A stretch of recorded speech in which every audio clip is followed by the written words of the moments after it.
Touch 'n Go e-wallet sekarang bukan setakat untuk bayar tol atau beli barang dapur. Malah, ia dah menjadi sebagai akaun bank digital kita. Tapi tahu tak, kalau anda terlebih top up atau ada baki terlampau banyak dalam e-wallet, anda sebenarnya boleh pindahkan semula duit itu terus ke akaun bank sendiri secara percuma. Jadi, jom saya tunjukkan cara paling pantas dan selamat untuk cash out duit anda. Selepas anda buka aplikasi Touch 'n Go e-wallet, tekan transfer. Kemudian pilih duit now. Selepas itu, tekan transfer to dan pilih bank e-wallet account. Seterusnya, tekan recipient bank e-wallet dan pilih jenis bank. Kemudian, isikan nombor akaun bank anda dan pilih jenis pindahan duit ini.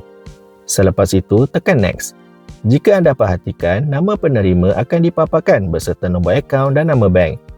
Seterusnya, isikan jumlah wang yang ingin anda pindahkan daripada baki e-wallet anda ke akaun bank. Anda juga diberi pilihan untuk nyatakan butiran pembayaran atau tujuan transaksi ini. Kemudian, tekan confirm transfer dan sahkan transaksi ini sama ada menggunakan pengesahan biometrik atau nombor PIN. Akhir sekali, ia akan paparkan status transaksi tersebut. Anda juga diberi pilihan untuk kongsi resit transaksi ini. Jika video ini bermanfaat, jangan lupa untuk like, share dan subscribe. Kita jumpa lagi dalam tutorial akan datang. Bye!